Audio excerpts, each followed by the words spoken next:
Guys, kaya nga pala ako bumili ng saging guys kasi nakauwi na po yung best friend ko na si Kaw-Kaw. Huwag kayong maingay guys, susuprisahin ko siya, nandyan siya sa baba. Guys.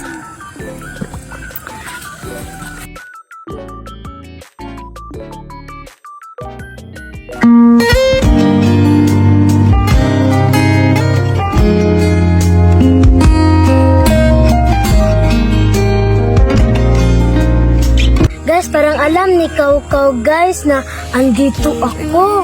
Kasi parang naaamoy niya ako guys. Guys, alam niya talaga.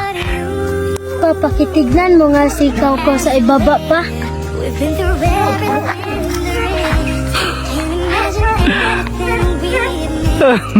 Jewel, alam niya. Alam niya talaga guys na andito ako.